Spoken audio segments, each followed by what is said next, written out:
What is up? Thank God iPod is live. I'm your host, Chaz Pippitt. I'm the founder of Baseball Rebellion and Softball Rebellion. My co host, Will Hoyle, and I talk about baseball, softball, and anything related to training those sports. From current events to hitting, pitching, game approach, throwing, arm care, weight training, you name it, we cover it. And tonight, thank God iPod has an awesome show for you. I'm riding solo like Jason Derulo tonight as Will is off, but instead, I think Eric Tyler might jump on because he's super excited about our guest. We are going to be joined by one of the most highly regarded and influential hitting coaches in college baseball, Dan Heefner. He's the head coach of Dallas Baptist University, and they're coming off a super regional appearance, and I cannot wait to hear about that. But tonight, my opening rant is going to be about how your playing career may or may not actually have some influence on whether or not you can coach. And I think it's really important that people understand, first and foremost, that everybody who played in the big leagues or the NBA or the NFL, you guys are the elite of the elite. If you played professional softball, if you played professional anything, you're the 1% of the 1% of anybody who ever played that game. Congratulations. As a kid, I grew up wanting to play in the NBA. Briefly, I thought about being a Major League Baseball player. Obviously, that didn't work out, and I work with kids now, but I also train all kinds of different pros, and I work with coaches and different programs. And the reality is, I have spent the last 15 years of my life working to make other people better. And that's a different skill set than working to make yourself better. Now, both take discipline, both take work ethic, both take focus, deliberate practice, and then testing yourself in tougher environments to figure out how you break. They both take that.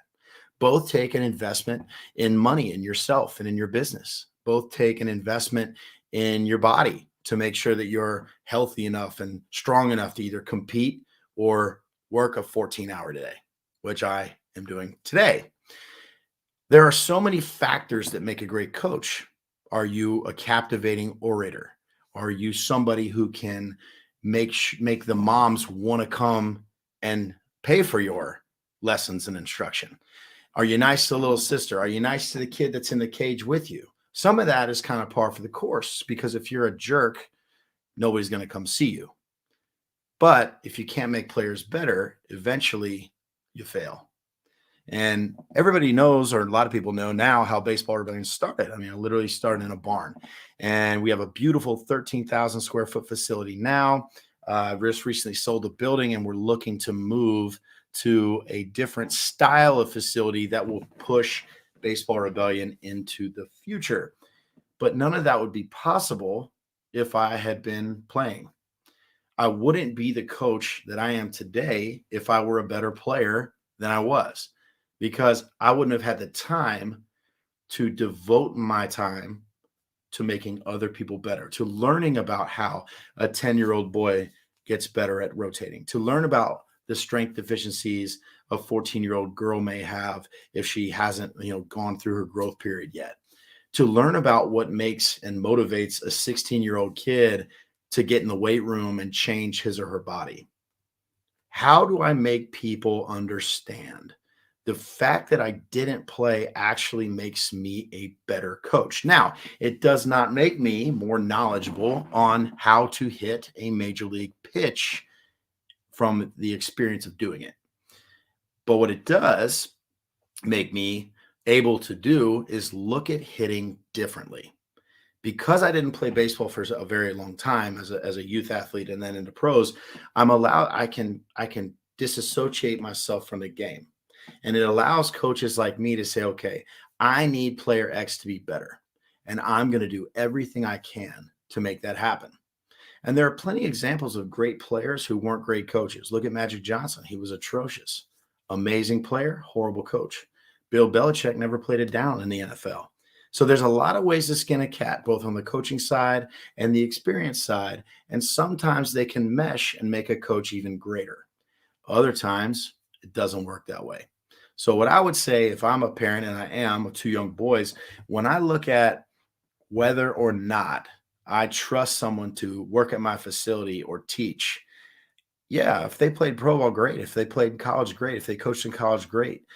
But do they have the ability to actually make a kid better in 40 minutes or 30 minutes? And if the answer is yes, you got a place here at Baseball Rebellion. And if the answer is you just have a baseball card, I'm just not that interested. The opening rant tonight was brought to you by HitTrax. HitTrax, in my opinion, is the best indoor ball tracking software anywhere. It tells you everything about exit velocity, launch angle, which I know everybody hates that word, but it's just a measurement. It tells you distance, outs, hits. HitTrax is amazing. Every single ball at Baseball Rebellion is tracked by HitTrax, and that allows us to prove improvement from session to session, month to month, season to season, and year to year. Without HitTrax, I was coaching things incorrectly. I know I was. I was saying good job on outs, and I was telling players that home runs and doubles were fly balls. And unfortunately, I was wrong then, but I know what I know now, and HitTrax is why that happens. I absolutely love HitTrax. I can't say enough about it. It's gamified. It's super fun. The kids love it. And it actually can be used as a massively helpful training tool. So check out HitTrax. I think you're really, really going to like it if you're a facility. It looks like Eric has joined us now. So I'm going to go to Eric here real quick. Eric, what's up, buddy? What is up? I'm pumped to be on again. I did such a good job last week. Apparently, we fired Will now, and Yeah, now get I'm him all out of in. here. No, I'm sick of that guy anyway. He's always talking about how he has class or he has school. Like, come on, let's get serious. This is a unpaid podcast. He needs to make sure that he gets here. So Eric, I'm about to bring Dan Heefner on, and I don't know about you, but I'm super excited to talk to him. You recently had some offers to become a college coach, and now that you're the COO of Baseball Rebellion, and you're really pushing us into the future, I'm really interested to see what you have for Dan. But I'm going to bring Dan on real quick. Dan, what's going on, man? Thanks so much for being here. Yeah, really excited. This is going to be fun. Yeah, absolutely. So obviously Eric's here. I want to introduce you guys first. Eric's my COO. He's an awesome guy. He's really challenging me to become better at different things. Like, for instance, hosting a podcast or a live show, right? I've never done this before, so let's figure this out. But one of the reasons that I wanted to have you on, and I'll tell a little backstory about how we met. We had never spoken before, like a few weeks ago. And you told me you were somewhat familiar with what Baseball Rebellion was doing, but you ended up picking up a copy of the book, Learn the Turn, and apparently you liked it, and we connected somehow after that. You read it in a day. So tell us about that interaction, that first time that we met. Yeah, I just kind of came across it online, saw that you had put the book out, and it intrigued me. So started looking into it, got it right away. Like you said, read it, and always looking to learn. Hitting's tough, and one of our philosophies is like, I want to know what everybody's doing, because you can pick something up from anybody. But I thought you nailed it in your book. I think we have extremely similar philosophies, even some similar backgrounds on kind of how we got to where we're at today.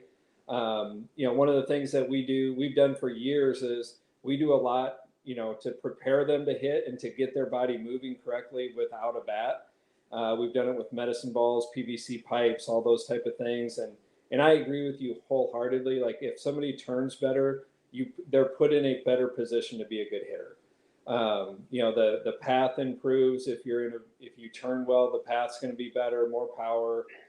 So many things. So when I saw your book and saw that was kind of what it was about, I was fired up to get it, and I wasn't disappointed. I think you nailed it, and I think you make this point in the book that the rack is, you can do some of this stuff with PVC pipe, but it's not the same as with the rack. And so we got a couple racks, and then have eventually gotten more, and it's part of, we've added it to the pre-hitting warm-up things that we do with our hitters. And another point you made in it that I really liked was, the way you called it was non-invasive training, that it's, you're teaching them how to move better, how to turn better without them thinking they're changing their swing. And I think that is, couldn't agree with it more, especially for us, like at the college level, where you got guys who've had success, and they're not, like, what they're doing is they're going to have to make some changes. Well, I don't want them to think I'm changing them.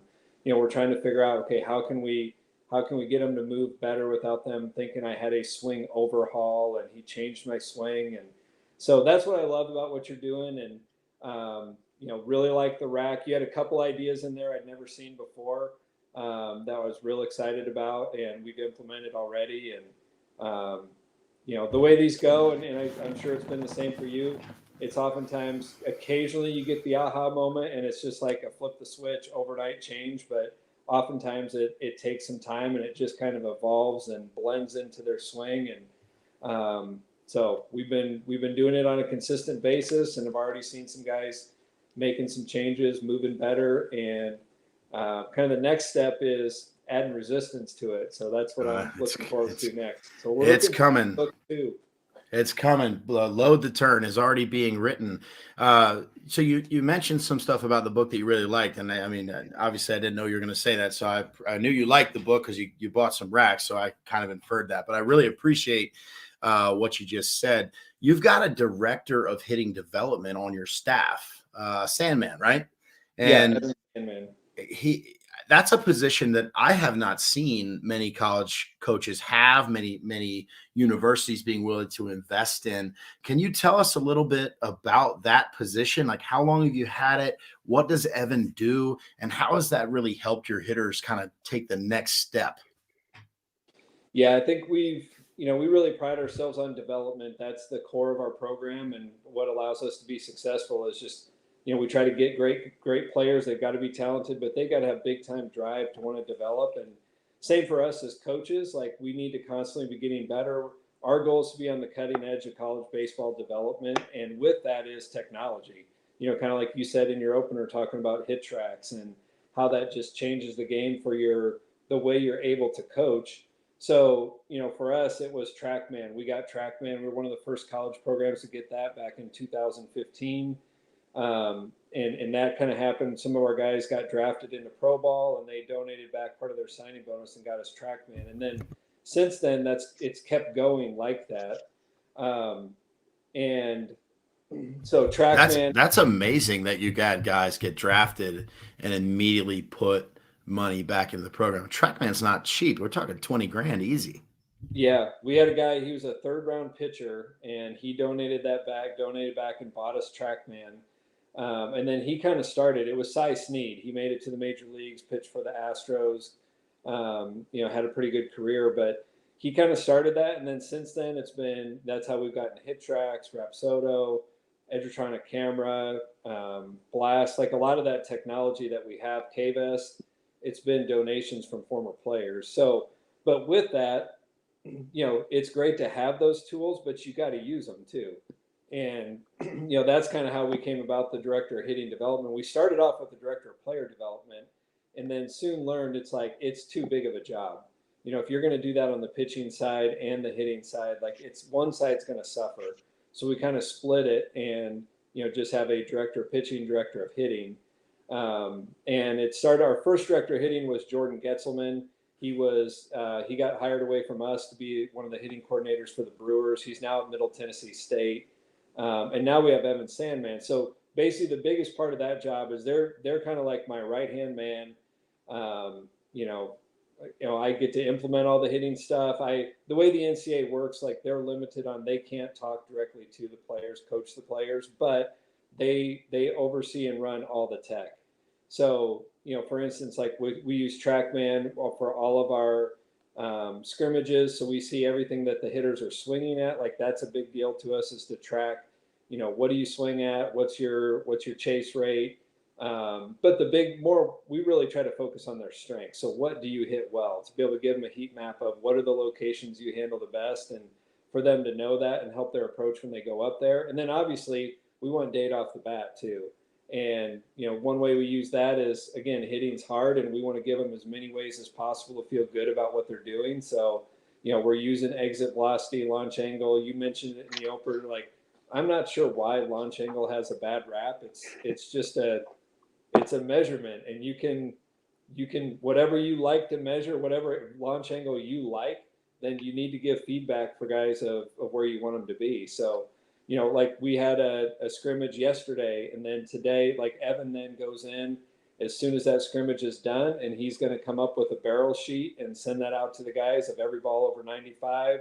Another one we add in there is any ball, no matter how hard you hit it, between 10 and 15, because in the fall, it's a hit. Doesn't matter how hard you hit it. We hit 827 when we hit the ball between 10 and 15 degrees.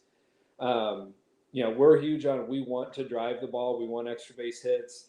Our goal is to lead the nation in doubles. We hit a ton of home runs every year, but we've just found that kind of with the way that we teach our guys to swing, we don't have a problem elevating the baseball. We kind of need to stay more on, our goal is long line drives. So we really highlight, we're going to highlight the exit velo. We're going to highlight, how did you hit it to? Where did you hit it to? What pitch did you swing at? We use blast pretty extensively as well. Like, we basically just want to know, we now have the tech to know everything. What is the bat doing? What is your body doing? What pitch are you swinging at? And what is the ball doing off the bat? And that director of hitting development, he's going to compile all those things together. And then we can come up with a true, okay, here's what you're doing. And now if we need to make any adjustments, we're not guessing at what we're doing. We have kind of data to back it up. And then also to see if you're on the right track, then this is going to really pump you up to see it. If we need to make a change, then again, we're not guessing on it, and we can be pretty strategic about what we're going to change and how we're going to change it. I love that. I love the long line drive thought. One thing I'm really interested in, Dan, is we talked about kind of the pre-hitting movement work, and we've also talked about the technology. I think we'd love to hear of how you guys come up with that, whether it's pre-practice or pre-hitting, whatever it is, movement routine, and what technology goes into that to create that routine for the player. So you're talking our pre-hitting work, what we do? Yep. During that time, it is, you nailed it in your book. It's about getting them to turn better. So in the past, it's been a ton of medicine ball stuff, and activation as well. So wanting to turn on the right muscles. So, often we kind of cycle it. They don't do the same exact thing every day. So like getting the glutes turned on, like that's a thing we're going to do on a consistent basis before they hit, so they can feel that and they're using that and that's turned on. So just the posterior chain's ready to go. And then the core being able to rotate well. So medicine ball things, different PVC things that we've done in the past, mobility. Some guys have restrictions from a mobility standpoint that prevents them from turning well. Stability, obviously that's a huge thing too. Like we need to be able to turn really well, but just from a directional standpoint, we got to be able to stop it too. I don't know. I go back and forth on that one. My theory has kind of been like, let's get them turning really good first, and then we'll put the brakes on them. That's kind of the way we've gone about it, which is what I like about the rack. I think it kind of teaches it in a similar fashion. Let's learn to turn fast, but like the balance position ones where you're in the lunge position, you're in your contact position, and then working the different side bends and having balance in those. I love that. That was one I'd never seen before that we've added that I really like. So that's kind of what we do during that pre-hitting work. There's not a lot of technology during that time. Other ones we do is a lot with bands too. So we're going to do things for their core, for their lower half, but then, the upper half as well. And basically it's kind of that idea of force feel and then feed the mistake. So we're going to make them, feel different parts of their body. So like putting a band on the bat, like on the knob of the bat, which is there's a ton of tension to it. I'm going to stand behind them and hold that and then have them start going in their swing. And if they're connected, if they're sequencing right, they're going to rotate that band for the first half of their swing. They're not going to try to push it. Right. And they're going to feel their core. It's going to light them up. And so we like doing things like that, or then do the same exact thing from the front. So now we're going to pull the band from the front. Sure. So, they can't push their hands forward. They're going to have to resist it back, and they get to feel the scap in their core and what that feels like. And then we'll kind of do like a 360 and go all around them and be shaking it while they're doing it. So, just ways for them to feel. And then the one thing we love is what feels can we do beforehand, and that forces them to do it right. And then when we get in the cage, it's real easy then to use that as a cue. Like if a guy's not turning well, I don't have to tell them, something about their body and get real internal on them. It's like, hey, where'd you feel that med ball drill we did? When we did the plyo med ball throw, where'd you feel that? And they'll kind of point to the back of their, the back oblique. It's like, okay, now do that on this next swing. Feel that same Right. spot. Right. So to me, like now you get to turn it into an external cue because you're relating it to something we did on a feel. Or, hey, you remember on that band drill where I was pulling you forward, how you had to keep your hands back? Do that on this next swing. So that's kind of how we do the pre-hitting movement things, is just how can we get them to swing correctly using bands, weights, med balls, now the Rebels rack, get them to move correctly and now it's not even their bat in their hand. The ball's not coming at them. And so now we can think about some movements. And then when we do go in and the ball's coming at them, I think that just transitions that much quicker. Yeah. And is that early hitting routine, is that individualized to each hitter for what they need to work on? Or does that look like a plan for the day that all your hitters go through? I know one of the things that really interests me is the time constraints that you guys have as college coaches of you have to reach 14, 15, 16 different individuals and you have to try to get the most out of them. And so is that an individualized plan or is that more a team plan and you change it day by day?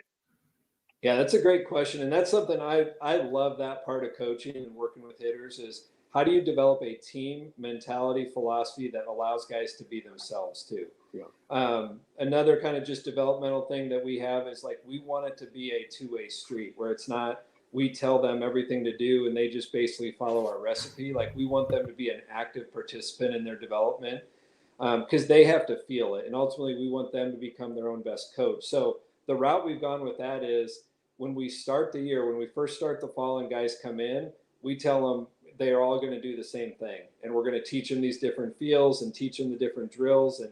And we want them all to know all of them. And I tell them up front, like, these aren't all going to be good for you, but I want you to try it. And then we start giving them some options. And it's like, okay, here's some different things that are going to, help us turn better. What do you want to do today for your feels and give them some freedom and give them we start off with just options. Like, so here's 2 options. Which one do you want? And then by the end of the semester, we get to where they get to come up with their entire hitting plan of what works best for them, feels best for them. So then it does become very individual. And that's like, it's very rare for me to talk to a head coach that's so interested in the hitting side. When you get to a certain level of coaching, you kind of become a manager and you let everybody do their little thing. How have you been able to do all of the head coaching responsibilities, but also retain your obvious passion for training hitters in the cage day by day? That's a great question. It is hard, but I think it's I don't know. I think there's so many things in baseball where it's like, well, why do we have to do it that way? Why does this thing have to be the head coach's role? Like, so there's some different things that I'm going to take off my plate because this is my strength. It is my passion. Like, why would I stop doing that just because, well, normally the head coach doesn't do it? Well, I love doing it. I think it's something I'm gifted at. I have a passion for it. So I'm going to spend time doing that. And then there's a few other things that I'm going to then delegate. Fortunately, I've had phenomenal assistants and even things like having that's how the director of hitting development came about. Like, I don't have the time to run all that tech myself and to run the numbers, but now I have a guy that I can say, hey, Ev, can you show me this or this and this on the whole team? Or can you get me the data, the blast data on so-and-so? And then he can get that. And then that allows me to work with the hitters and then still do all the other stuff that goes along with coaching. But at the same time, like, I would not trade it. I think there's so much benefit to kind of being in the trenches with our guys and knowing what they're feeling and the relationship you develop. And I know you guys know this better than anybody, the time you spend with guys in the cage, the relationship you develop with them, just from just being together, working together, conversations you're going to have when you're hitting, you're done hitting, you're picking balls up, you're just hanging out in the cage. Like, I think there's so many benefits to it that I couldn't give it up. I think another huge benefit is I'm going to be at practice every single day. And you think a lot of times your assistant coaches, they're going to miss, they're going to be out recruiting. Well, if I'm our main hitting coach, then it's guaranteed that I will be with them and I'll see everything you do and be a part of it every day of your career at DVU. Compared to, if the recruiting coordinator's doing it, he's gone a lot, and then you're on your own. So I think there's a lot of benefits to it, and it's kind of just what's important to you, and you find time for it, and you figure out how can we make this work by delegating some other things. Well, I think that's really cool. And when I think about my own choices that I'm starting to make now about how I want to work and what I want to do and what's really important for the business versus what I need to let go. And that can actually maximize my own productivity and then give the autonomy to other people to actually elevate themselves. One of the questions that I have, you've got Cliff Pennington on your staff, correct? And yes. He played in the big leagues for what, 8-10 years, something like that. So 11 years. There you go, 11. So how, earlier in my rant, right, we were talking about like, did you play in the big leagues? Did you not? Can you still be a great coach? I think everybody listening to this understands that you're very highly regarded as a hitting coach. But Cliff has faced some of the best pitchers in the history of baseball. How is it to tell him what you want done on the hitting side? Like how's that go? And two, how much back and forth is there where you have to take a step back and go, well, he has faced an 80 grade slider and this guy's really good on the slider, so maybe I should listen to what he says. Yeah. Well, first of all, I think in what you said at the beginning, I agree with it completely. I think sometimes it's when you're not the best and it didn't come natural to you and you had to work your way to it, you learn a lot of things and it's just going to make you a better coach. And I know that was true for me, but I think then when you get a player who's like Cliff has played at that level, but he is extremely growth mindset. Like he was a worker, he was a grinder himself. Like he was kind of the thinking man's player. And then he comes into coaching. And so the way I met him was he gets done playing. He knows he wants to get into coaching. And he had seen a couple of videos I did and he called me up and he said, hey, can I come up and can we talk hitting? Well, we spent an entire day talking hitting and I'm picking his brain on infield play and, exactly what you said. It's like, okay, I kind of know these things from coaching. What's it like in the box?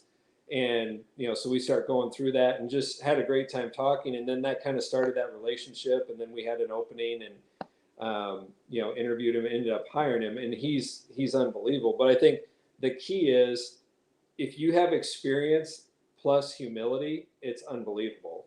And, experience plus a growth mindset and humility, then it really, really works. And then the way, just like you said, the way we can work together, it's like, okay, we have a pretty good system, we feel like, on developing guys on the hitting side.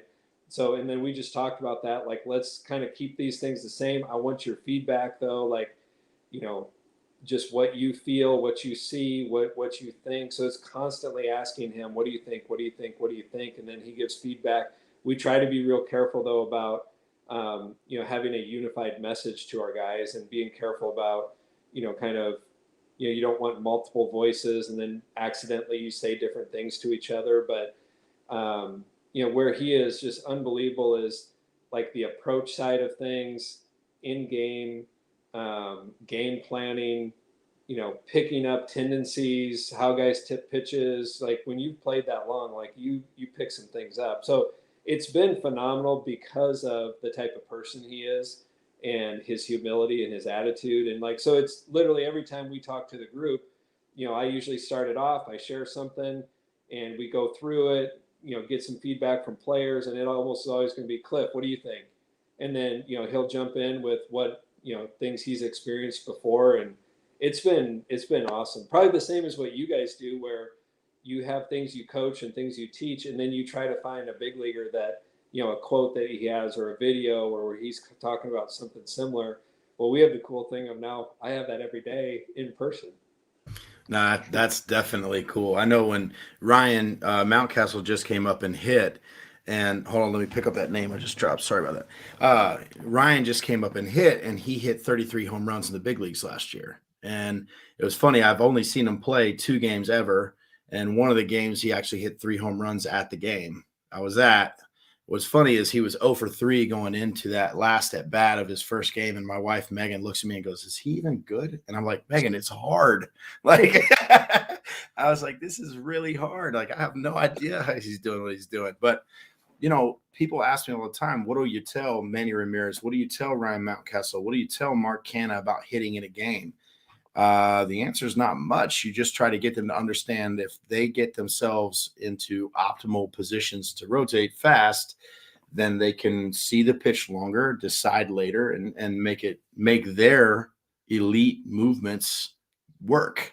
And I just think it's really interesting to talk to these pro guys. I mean, Eric works with tons of pro guys now, more than I do, mostly minor leaguers, and the way they talk about how they feel stuff and the way they talk about their approaches, it's so much more articulate than like a high school kid who, I don't know how recruiting coordinators do it. They talk to 17, 16-year-old boys a night, and it's just, "Yes, sir, yes, sir, yes, sir." But it's so different in Eric's cage with his older guys. And now his high school guys have been around his pro guys, and they're starting to grow too. Eric, tell us a little bit about how that's happened for you. Yeah, and honestly, that leads directly into the question I had for you, Dan. Is you talked earlier about the players being an active participant in their development, and I think that's, without saying, that's one of the biggest keys is they have to have a say in it because they're the ones in the box, they're the ones feeling it. So I want to ask you, do you find with freshmen and with transfers that it's difficult for them to express their opinions on their swing and to be an active participant? And how do you get them out of their shell per se to allow them to be the active participant and have their word and be able to say, "Hey, I don't get this. I don't know how this works for me." Yeah, definitely. And I think it helps though, like where we always hit in groups and we'll have a couple guys at a time. And I try to, I'm pretty specific about who I pair guys up with. Like I want them to be with guys who have similar swing things. And I always want a new guy with a returner because I think just so much more is caught than taught. So when they see us talking back and forth and they see the returning guy, maybe, I give him a suggestion, he tries it and he says, I don't feel that, or that doesn't feel good for me, or I feel like I'm better when I do this. I think then that gives them the freedom to be like, oh, if I Andrew do get a Bennett, say in this. if Benny just did that, then I guess he's going to be okay with me as well. And I think another huge one is like, as a coach, I think we have to be great at asking questions and drawing them out. So one thing, we try to do is it's always like if they make them, so it's even just not if I'm trying to change something, like a guy, say he rolls over 2 in a row. Like number one, I'm not going to say something for a while. Like I want to let them make an adjustment on their own. I think that's one thing I've just learned myself, and I think most of us as coaches, a guy makes a mistake, boom, we want to jump in and fix it right away. Well, let's give him the opportunity first to make the adjustment, and then if he doesn't, if I watch him take a few swings in a row where he keeps doing the same thing over and over, then just ask, hey Ryan, what are you feeling? Why do you think you keep rolling over that pitch? And see what his feedback is. Like let him talk first, and then I might throw out a suggestion like, okay, well, what do you think about this? Why don't you try this on this next pitch? Let him go. How did that feel? So that's kind of the route we go, is just questions and trying to get them open up, try to feel what they're feeling, try to, and how do they say it too? So it's not my verbiage, that I can talk in their hitting language too. Yeah, that's a really big deal. Go ahead, Eric. Yeah, and I think that's the biggest thing is you talked about asking questions and getting what they feel. What they feel might be different than what you want to say, but I always talk about like the golden hitting is being able to say the same thing 100 different ways. And so if we can we can start building that ladder of what's actually happening from what they feel, first just throwing something at them that they might not even thought about, then I think we're closer to making a connection to that player. So I love that. And that's hard for me. Like I said, I just got done with a high school winter group program, and a lot of the same philosophies of you of trying to build those groups with guys that have done it before, guys that are committed to college, and freshmen, and some really talented freshmen, and to expose them to the fact of, hey, yes, I am considered the coach or the instructor, but it's your swing. And so we've got to create a feel library of something to go back to, because unfortunately, as the instructor, I'm not there with you in the game. I'm not in the box with you. And so you do have to have something to where, hey, I feel like I'm under this. What do I personally have to go back to get back to where I want to be? Yep. You know, another one now that we're talking about, I think really helps a lot is getting their background. And now guys have all their swings. So, you know, we recruited them. So a lot of times we're going to have them too. But to go back and say, hey, when you were at your best, what were you doing? What were you thinking? Hey, do you have some of those swings? Send me some of the swings when you were going really good. You know, let me see your top. Find your top 10. Send them to me, and then you know I watch them, and then hey, what were you thinking? What were you doing? Then I get to see them, and now I feel like you have some new credibility there because it's like I went back with them, so it's not like we're just starting from scratch and I don't know any background. Like I think that helps a lot too, is to kind of find out when they were good, what they were doing, and then let's start there instead of just starting from no man's land. No, it's great. And you talked about how you build a library of feels with every kid. So every player comes in and they learn the same progression at the beginning. That's exactly how we do it too. It's like learning the numbers or learning the ABCs. Once you have that, then you can get into math, you can get into calculus, you can figure out, drill down on how the swing actually works for player X versus player Y. But if they don't have the same like beginning base, if they're not speaking the same language with you or the other coaching staffs, there's, you need Rosetta Stone to figure out what they're doing, and that's not going to work. You have to have a consistent language of learning. I think that's something that it sounds like you guys do great at Dallas Baptist, and it's a big part of how we train guys here at BR too. Like we have a new instructor. He's what's Wednesday, so it's his third day. He's a former college coach. He's coached in some good elite summer leagues as well. He's really a talented instructor already. And he still has to learn the vocabulary and go through the certifications and go through that process with the younger kids because, frankly, it's easier for him to work with an older guy. He's used to it. Mm-hmm. Well, what about the kid that's played baseball for like 2 weeks and has a bat that's his older brother's and 4 inches too big, and you got to like deal with that?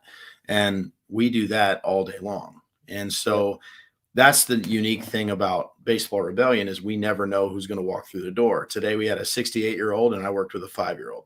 So that's a pretty big range of athletic prowess and verbal ability and thought process and maturity. So, I mean, obviously you're going to deal with some of that with freshmen and transfers.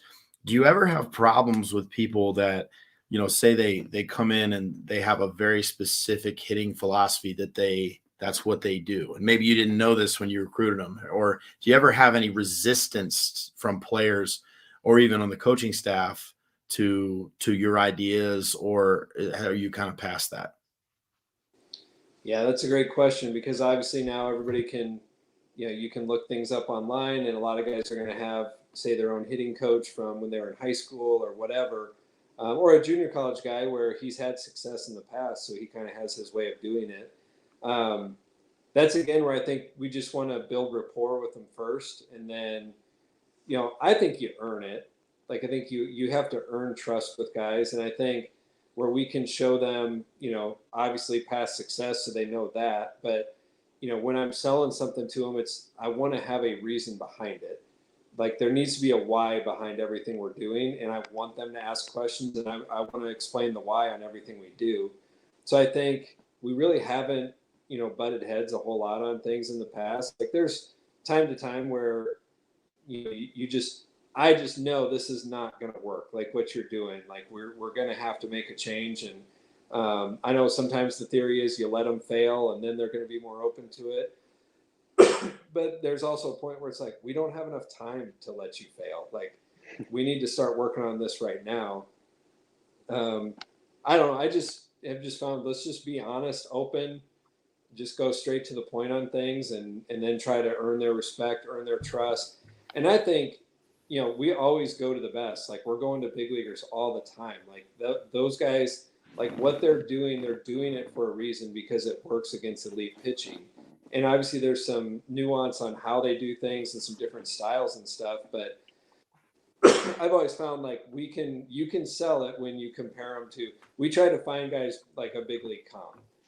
Who's a similar body type, how do you moves in a similar way. And it's often it's not going to just be one thing. Maybe it's this move that this guy makes. Show it to him. Here's why I think this would be good for you. Um, let's now figure out a drill and a way to do it that's not real internal. That's more of an external way of getting them to do it. That's kind of the route we've gone, and I think it's helped kind of speed that up and also get some buy-in. Sure. I mean, obviously it's worked for you. Eric, go ahead. No, you go ahead. You have something? Yeah, what I was going to say was, so I personally am very internal with my cueing. That doesn't mean you're wrong. I'm just telling you what I do, because I want the hitter to have unyielding confidence in their ability to control their bodies. And that's a little bit different than what a lot of people are doing now. Making practice sessions like, ridiculously hard, double barrel machine with strobe glasses and different stuff too. I mean, there's definitely time to promote failure, see what breaks, so you can go back and deliberately practice it. But the way you talk about hitting is so fascinating to me, because it's a conversation, it's a dialogue, it's a give and take in practice. What's it like when you got those 9 guys on the field? You got to win a game. I mean, we want to have a team philosophy. So again, like, this is super fun for me, is develop a team philosophy that allows them to be an individual. So, we've done all that work ahead of time, and, every day, like, I'm going to touch them every day. So every game day, like, we're going to have early work. I'm going to be with each guy one-on-one, get with them. Hey, what do you have today? What do you want to work on? And then I'll give suggestions. Like, I want them leaving the cage feeling good about where they're at that day. Then we go into all of our, pregame BP, that kind of stuff. And then come game time, now we're going to plan an approach against the guy. We do our approaches similar to how we do our swing stuff. Like, we're going to give them multiple different approaches that you have to choose from. So, like, we're inter squatting yesterday, and as I'm standing in the dugout right by the on deck circle, and as that guy, the in the hole guy, comes up and, hey, what's your game plan going against, Chaz here? And, he said, well, I'm going fastball shorts on him. Next guy up, I'm going to go fastball spit. Okay, why are you thinking that? And just kind of try to ask them questions. What are you doing? Why are you doing it? We're going to give them some information ahead of time that'll help them make those decisions. But yeah, I just feel like they got to be a part in it. And I just always think it works best when I start with a question and get their feedback first on what they think. And then I might, I don't know. I haven't seen him land a breaking ball yet. I would just eliminate that. Like, just let's go fastball spit on him. What do you think of that? Okay. Yeah. I guess if he hasn't landed one, that sounds good. Like, then it's like it just seems way more receptive than, okay, you're going, we're all going fastball spit. Right. Well, then it's their idea. I was talking to an athlete literally 2 days ago, and they were like, we had to hit, all we were allowed to swing at was changeups. And I had 4 at-bats, and I didn't get a single changeup, so I struck out 3 times and walked once. Like, okay. So I think something like that, you've got to have communication from the coach on the pitching side too. That's like, all right, well, half your pitches have to be changeups if this is what the hitters are trying to work on, so that there's at least you're getting something instead of just standing there waiting. It just sounds like, obviously you've been coaching for quite some time. You pretty much have an answer for everything that I've asked you, and it's very well thought through. I'm super impressed, Dan. I really am. I knew I would be, because you've had a lot of success at the level you're at, and I don't think about game coaching the same way you do. I don't coach games. Eric, you do what I do and you do what he does, right? So you have a team that you coach. Obviously it's not a Division I college baseball team, but you're trying to win games. How do you guys think what you do is different, both of you? Like, you're in the cage, you want them to feel good pregame or preseason, you're trying to really work through some things. but in a game, the lights are on. It's wins and losses. It's not effort, it's execution. So how do you balance that out? Yeah, I'm not going to compare what I do to what Dan does, but I I mean, think it is a little different. But what I'm saying is, you coach a team, so does he. You got to win games. Yeah, and I love that part of it, and that's why I got into coaching that high school travel team is the competition side of it, and I love working in a cage with guys. But to be able to see the relationships you build in cages and the work you put in, and be able to apply it to where it really matters, and be able to see that kid develop trust in you because what you've worked on and the relationship you've built is paying off, and to me that's really rewarding. One thing, Dan, you mentioned you want to touch each guy one on one on game day. What does that look like? That's something I've never heard a head coach especially talk about. Is that one on one in the cage, or is that a conversation before BP, or what does that look like? No, it's one on one in the cage. So we have That's fascinating. That's we'll have awesome. a pregame meal with the guys, and then after so early work is before the pregame meal, and we just kind of have a sign up sheet so that there's not a log jam in the cage. Yeah. So they come into the cage, and we have the cage we do it in. There's two cages. I'm going to have like Evan's going to be in there as well, flipping on the other side. So we have a couple guys hitting at a time, and they'll just rotate through. Like usually we have 2 to 4 guys in there at a time. They rotate through. They come in. They'll kind of be warming up. They'll do their pre-feels. They'll do all that stuff. They'll come into my cage, and I like to start off. Hey, what do you have today? And I'm going to start off with whatever, stride and stop or no stride drill. And okay, go for it. I watch them. What do you have now? Like let them go. And then if I have something, then hey, what do you think about? I'm seeing this. Why don't you do? What do you think about doing this drill? And then it just evolves to that.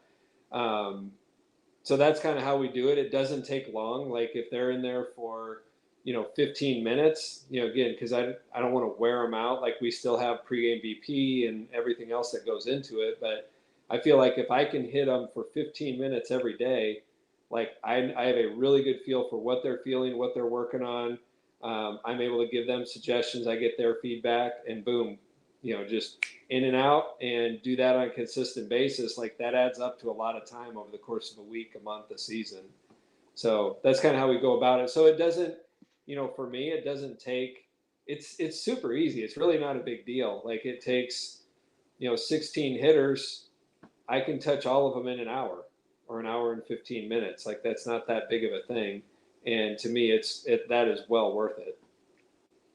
Oh, there's no doubt. And for those players to see their head coach and they're touching one on one on game day has to be such a good feeling for them as far as building confidence. I love that you do it before batting practice too.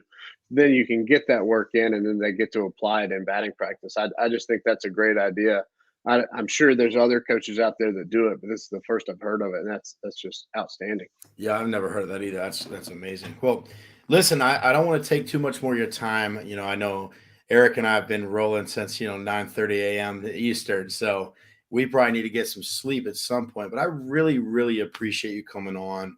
Do you have any final thoughts on any of the things in the book, or any of the things you want people to understand about what you really think about making hitters better the fastest you can?